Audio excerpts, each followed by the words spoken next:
Microsoft এক্সেলের আজকের টিউটোরিয়ালটিতে আমরা দেখব কিভাবে একটি ডেটা এন্ট্রি ফর্ম তৈরি করা যায়। ডেটা এন্ট্রি ফর্ম বলতে আমার এখানে যে ফর্মটি আছে এই ফর্মটাতে আমি একটা নাম্বার লিখছি 1, এরপর হচ্ছে আমি এখানে নিচের দিকে একটা নাম টাইপ করব, এরপর হচ্ছে এখানে টাইপ করছি রোল, এরপর এখানে টাইপ করছি মার্ক, এরপর এখানে টাইপ করছি গ্রেড।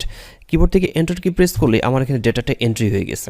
তো এইরকম একটি ডেটা এন্ট্রি ফর্ম আমরা কীভাবে বানাতে পারি চলুন দেখে নেওয়া যাক। হেডলাইনটাকে আগে লিখে নেব, এরপর আমরা অফিস বাটনে ক্লিক করব, এখান থেকে আসবো এক্সেল অপশনে, এরপর আমরা এখান থেকে কাস্টমাইজ লেখাটিতে ক্লিক করব। এখানে পপুলার কমেন্টস লেখাটিতে ক্লিক করে comments not in the ribbon এখানে ক্লিক করছি।